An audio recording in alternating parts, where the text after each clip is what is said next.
TV star news देख रहे हैं आप और मैं हूं आपके साथ सोहन सिंह। वक्त हो चला आपका राज्य आपकी खबरों का, जिसमें सबसे पहले बात करेंगे कोरोना की। दरअसल कोरोना एक बार फिर तेजी से पांव पसार रहा है। आए दिन कोरोना के जो मामले हैं वो हैरान परेशान कर रहे हैं। वहीं बात राजस्थान के रियांबड़ी की करें तो रियांबड़ी में लॉकडाउन का असर उपखंड के सभी कस्बों में अलग अलग तरह से दिखाई दे रहा है। दुकानें और दफ्तर बंद हैं, लोग सड़कों पर हैं और पुलिस कहीं सख्ती के साथ पेश आ रही है तो कहीं साइड में बैठी हुई भी नजर आ रही है। सिर्फ आने जाने वालों पर निगाह टिकाए हुए है। जहां पूछताछ हो रही है वहां लोग अपने अपने तरीके से जवाब भी दे रहे हैं। कोई सचमुच सही कारण बता रहा है तो कोई तरह तरह के बहाने बनाता हुआ भी नजर आ रहा है। और ये कहानी सिर्फ रियांबड़ी की ही नहीं है, ये कहानी पूरे देश की है। कस्बे में बाजार या अन्य रास्तों पर लोगों की आवाजाही बदस्तूर जारी है। रूटीन भीड़ कहीं नहीं दिखाई दे रही है, लेकिन दुपहिया और चौपहिया वाहनों की बिल्कुल भी कमी नहीं है। अब देखिए, दुकानें के शटर गिरे हुए हैं, लेकिन केवल बाहर से ताले लगे हुए हैं, अंदर से दुकानदारी की जा रही है। तो आप आलम देखिए, लॉकडाउन लगा हुआ है तो लोग भी अपने अपने जुगाड़ निकालने में लगे हुए हैं। मामला कितना गंभीर है, इसकी गंभीरता को समझने की कोशिश यहां पर नहीं की जा रही है। बाहर से शटर डाउन है, अंदर दुकान चल रही है।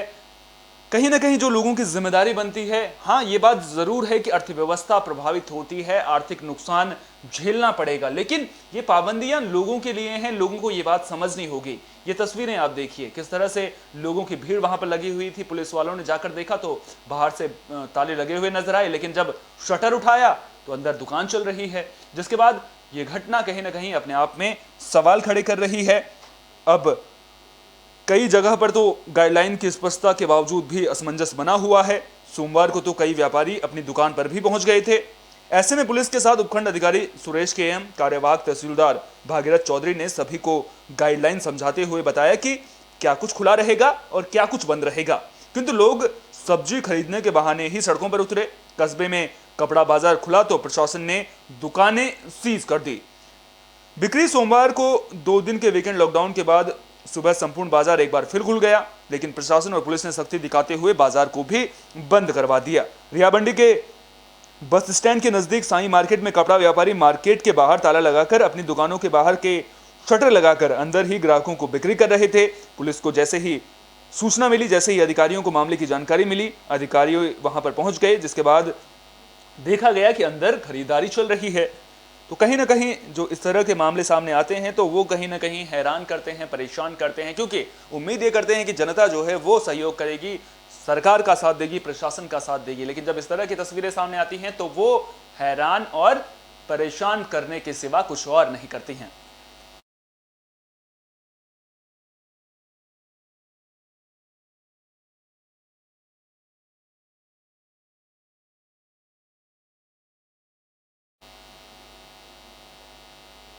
उत्तराखंड में भी कोरोना के केसेस तेजी से बढ़ रहे हैं। आपको बता दें कि इन बढ़ते केसेस को देखते हुए रुड़की में सिंचाई विभाग के एक भवन में आइसोलेशन सेंटर बनाया जाएगा, जहां 150 बेड की सुविधा रहेगी।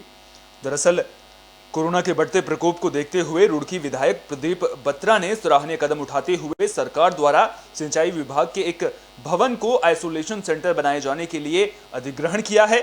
यह आइसोलेशन सेंटर साधारण नहीं बल्कि 3 सितारा होटल जैसा 150 बेड का आधुनिक अस्पताल होगा। उत्तराखंड में कोरोना लगातार पैर पसार रहा है। ऐसे में स्वास्थ्य सुविधाएं बेहतर बनाए रखना और मरीजों को अच्छा उपचार दिया जाना सरकार के लिए बड़ी चुनौती है। ऐसे में रुड़की विधायक प्रदीप बत्रा ने सरकार की मदद से रुड़की में सिंचाई विभाग का एक 3 मंजिला भवन अधिग्रहण किया है। विधायक ने बताया कि इस भवन में 150 बेड का अस्पताल बनाया जाएगा, जिसमें स्वास्थ्य कर्मचारियों की तैनाती होगी और 150 बेड और वेंटिलेटर की सुविधा भी मौजूद रहेगी। कोई भी शहर का कोविड पॉजिटिव मरीज इसमें रहकर अपना उपचार करवा सकता है। उन्होंने बताया कि इस अस्पताल के लिए कोई संस्था बेड, दवाइयां, खाना या सामग्री देना चाहती है तो वो दे सकते हैं। इस कोविड केयर सेंटर में लोगों की मदद का अहम योगदान होगा और इसका नाम हेल्पिंग हैंड कोविड सेल रखा गया है।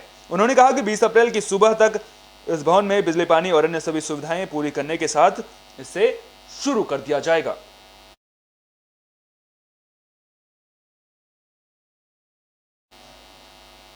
तो विधायक साहब ने बताया था कि आज सुबह से इसकी शुरुआत कर दी जाएगी। तो आपको बता दें कि कहीं ना कहीं इस कोविड केयर सेंटर के बनने के बाद जो मरीज हैं उन्हें कहीं ना कहीं राहत मिलेगी, और उम्मीद तो यही करेंगे कि यहाँ पर तमाम सुविधाएं लोगों को मिलेंगी ताकि जो दिक्कतें उन्हें फेस करनी पड़ रही हैं वो उन्हें फेस ना करनी पड़े, क्योंकि कई जगहों पर अस्पतालों में बेड की कमी की खबरें भी सामने आ रही हैं।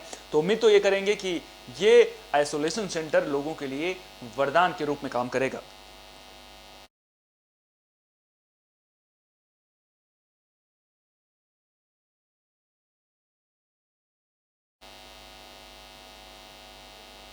बिहार में भी कोरोना के मामले बढ़ रहे हैं, लिहाजा प्रशासन पूरी तरह से मुस्तैद नजर आ रहा है। मोतिहारी में भी डीएम ने वैक्सीनेशन सेंटर का निरीक्षण किया है। इस दौरान वो वैक्सीन लगवाने वाले लोगों से बातचीत करते भी नजर आए। तो मोतिहारी डीएम शीर्षद कपिल ने सदर हॉस्पिटल स्थित वैक्सीनेशन सेंटर और हॉस्पिटल कंट्रोल रूम का औचक निरीक्षण किया और वैक्सीनेशन काउंटर पर मौजूद कर्मियों से वैक्सीनेशन के बारे में जानकारी ली। जिलाधिकारी ने वैक्सीनेशन करवाने वाले लोगों से बातचीत भी की और उन लोगों से जानकारी प्राप्त करते हुए कहा कि आप लोगों को सदर हॉस्पिटल के वैक्सीनेशन काउंटर पर किसी प्रकार की कोई परेशानी तो नहीं है। लोगों ने बताया कि उन्हें यहाँ पर किसी भी तरह की दिक्कतें नहीं हो रही हैं और काफी शांतिपूर्वक तरीके से यहाँ पर काम चल रहा है, जिस पर जिलाधिकारी ने संतोष व्यक्त किया और उन्होंने कहा कि काम को ठीक ढंग से करने की ही जरूरत है ताकि आम लोगों को परेशानी ना हो। जिलाधिकारी ने कंट्रोल रूम का भी निरीक्षण किया। निरीक्षण के दौरान उन्होंने कहा कि कंट्रोल रूम के द्वारा कॉल प्राप्त होने पर त्वरित कार्रवाई की जाए ताकि जिले के लोगों को परेशानी ना हो। वहीं सिविल सर्जन को निर्देशित करते हुए कहा कि स्वास्थ्य विभाग का अनुमंडल वॉर कंट्रोल रूम की स्थापना करें ताकि आम लोगों को ज्यादा से ज्यादा मदद मिल सके।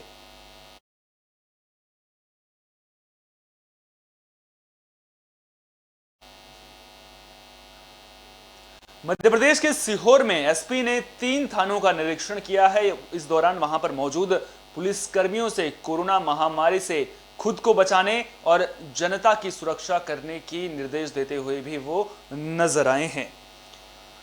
सीहोर पुलिस अधीक्षक एसएस चौहान, पुलिस अतिरिक्त अधीक्षक समीर यादव, एसडीओपी सीएम द्विवेदी क्षेत्र के तीनों थाना क्षेत्रों में पहुंचे।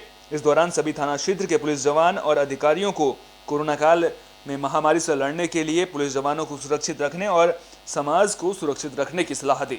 इस दौरान उन्होंने कहा कि आप सभी मेरे परिवार के सदस्य हैं, मैं किसी भी अपने परिवार के सदस्य को परेशान नहीं देख सकता। सभी सदस्य स्वस्थ रहें, सुरक्षित रहें, तभी आप समाज को सुरक्षित रख सकते हैं। यदि आपको किसी तरह की कोई परेशानी आ रही है तो आप सीधा मुझसे संपर्क कर सकते हैं या फिर एसएसपी एसडीओपी से संपर्क कर सकते हैं। आपकी हर संभव मदद की जाएगी। सदन जो शासन स्तर है वहां पर भी आपकी मदद कराई जाएगी। तो कुल मिलाकर पुलिसकर्मियों से बातचीत करते हुए नजर आए। साफ तौर पर कहा कि अगर आपको कोरोना महामारी से लड़ने के दौरान किसी भी तरह की दिक्कतें आ रही हैं तो आप हमसे वो बातें बता सकते हैं जिसके बाद हम आपकी मदद कर सकते हैं। तो कुल मिलाकर देखा जाए तो पुलिसकर्मियों का हौसला अफजाई करते हुए एसपी साहब नजर आए हैं।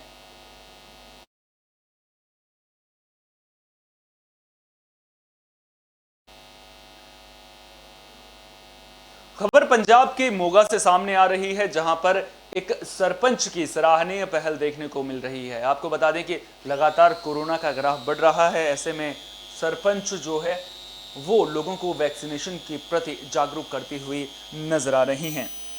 एक तरफ जहां लगातार कोरोना के केसेस बढ़ रहे हैं, वहीं दूसरी ओर कोरोना वैक्सीनेशन को लेकर पंजाब सरकार की ओर से लगातार लोगों से ज़्यादा वैक्सीनेशन करवाने की अपील की जा रही है। इसी कड़ी के तहत मोगा के गांव सलीना की 29 साल की सरपंच मनिंदर कौर की ओर से घर घर जाकर लोगों को जागरूक किया जा रहा है ताकि ज़्यादा से ज़्यादा वैक्सीन लगाई जाए। आपको बता दें कि यहाँ तक लोग सरपंच मनिंदर कौर को सहयोग भी कर रहे हैं। जानकारी देते हुए गांव की सरपंच, पंचायत मेंबर और गांव वासियों ने बताया कि पहले वे सभी लोग सरपंच का धन्यवाद करते हैं जिन्होंने घर घर जाकर लोगों को जागरूक किया है। आपको बता दें कि फिलहाल 45 साल से ज़्यादा उम्र के लोगों को वैक्सीन लगवाई जा रही है। उसके बाद 1 मई से 18 साल से ज़्यादा उम्र के लोगों को भी वैक्सीन लगाई जाएगी।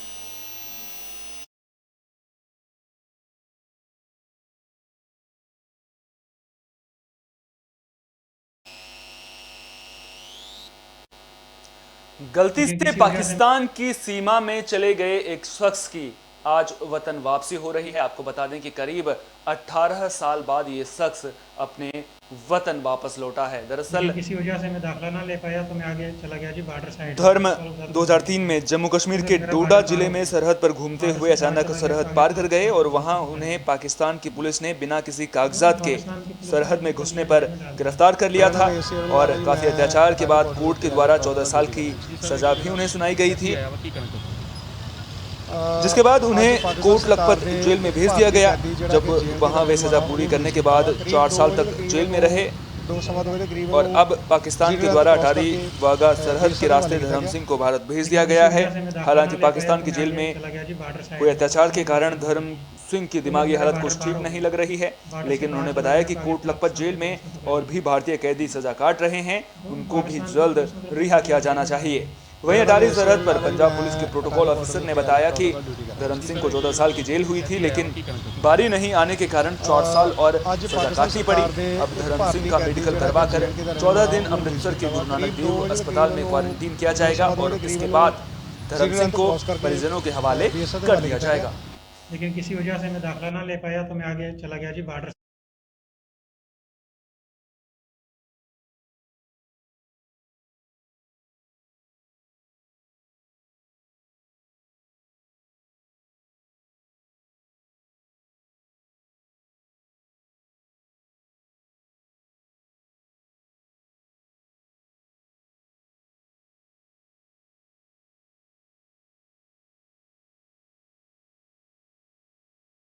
लेकिन किसी वजह से मैं दाखिला ना ले पाया तो मैं आगे चला गया जी बॉर्डर साइड में पुलिस वालों के साथ घूमने के लिए।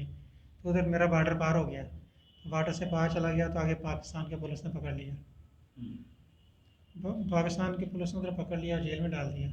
मेरा नाम एसी अरुण माला जी, मैं अटारी बॉर्डर ਦੇ ਉੱਤੇ ਅੱਜ ਪ੍ਰੋਟੋਕॉल ਡਿਊਟੀ ਕਰ ਰਿਹਾ ਜੀ ਸਰ ਇੱਕ ਜਿਹੜਾ ਕੈਦੀ ਆਇਆ ਵਾ ਕੀ ਕਹਿਣਾ ਚਾਹੁੰਦੇ ਹਾਂ। ਅੱਜ ਪਾਕਿਸਤਾਨ ਸਰਕਾਰ ਦੇ ਇੱਕ ਭਾਰਤੀ ਕੈਦੀ ਜਿਹੜਾ ਕਿ JNK ਦਾ ਰਹਿਣ ਵਾਲਾ ਉਹਨੂੰ ਰਿਲੀਜ਼ ਕੀਤਾ ਵਾ। ਕਰੀਬ 2 ਵਜੇ ਤਕਰੀਬਨ ਉਹਨੂੰ पंजाब बीजेपी अध्यक्ष आज अमृतसर दौरे पर पहुंचे, जहां उन्होंने बीजेपी कार्यालय में बीजेपी कार्यकर्ताओं के साथ बैठक की। आपको बता दें कि इस दौरान कोरोना महामारी को लेकर चर्चा की गई, साथ ही उन्होंने किसान आंदोलन पर पंजाब सरकार की कार्यशैली को लेकर सवाल खड़े किए हैं। पंजाब अध्यक्ष अश्विनी शर्मा अमृतसर दौरे पर पहुंचे, जहां उन्होंने बीजेपी कार्यकर्ताओं के साथ बैठक की। इस मौके पर सभी बीजेपी नेता भी मौजूद थे। पंजाब बीजेपी अध्यक्ष ने बीजेपी सचिवालय में संगठन नेताओं से कोविड पर जमीनी स्तर पर काम करने के लिए कहा। किसान आंदोलन पर कहा कि आंदोलन तब ही समाप्त हो जाना चाहिए था जब केंद्र सरकार ने 1.5 साल के लिए खेती कानूनों पर रोक लगा दी थी, लेकिन पहचान करनी चाहिए कि वो लोग कौन हैं जिन्होंने किसानों को बहकाया है। कहा है कि अमरिंदर सिंह सरकार ने न तो पूर्ण कर्ज माफ किया, न ही मंडियों में खरीद हो पा रही है, उल्टा बारदाना ही सरकार नहीं दे पा रही है। राज्य सरकार सीधी अदायगी के सवाल पर कहा कि किसानों को सीधी अदायगी मिलना शुरू हो गया है, आढ़तियों को भी उनकी बनने वाली कमीशन दी जाएगी।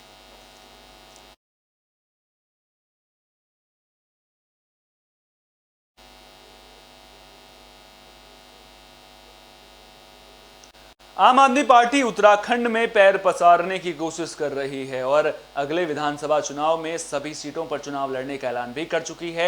इसी कड़ी में आम आदमी पार्टी राज्य में अपना कुनबा बढ़ाने में जुट चुकी है।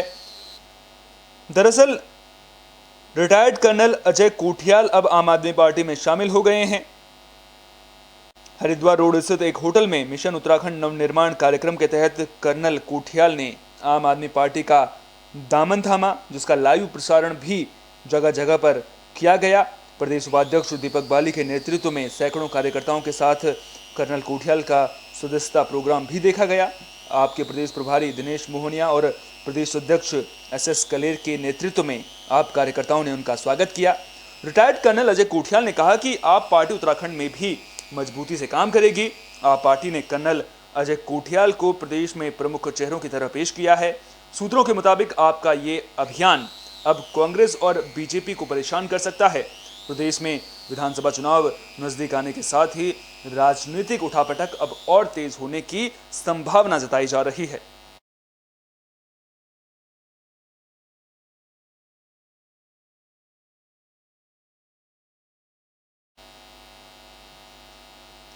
राजस्थान के नावा से सड़क हादसे की खबर सामने आ रही है। आपको बता दें कि इस हादसे में 2 लोग घायल हो गए हैं।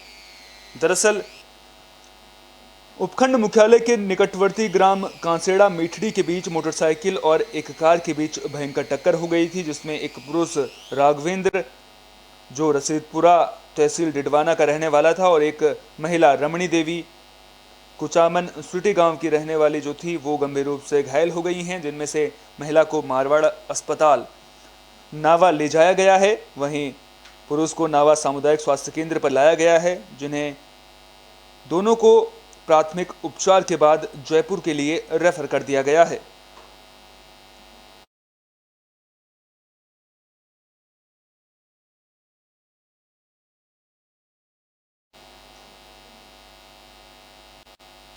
राजस्थान के अजमेर से भी सड़क हादसे की खबर सामने आ रही है। आपको बता दें कि यहां पर हुए सड़क हादसे में 2 लोग घायल हो गए हैं।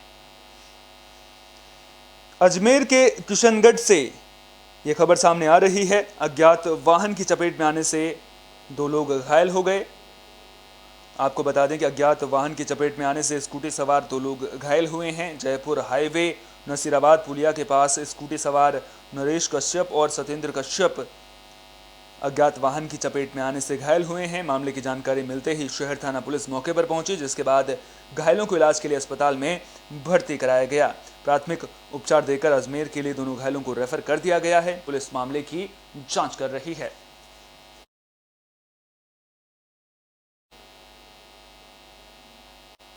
इस बुलेटिन में मेरे साथ इतना ही। देश विदेश की तमाम अहम खबरों के लिए आप देखते रहिए विस्टा न्यूज। मुझे दीजिए इजाजत। नमस्कार।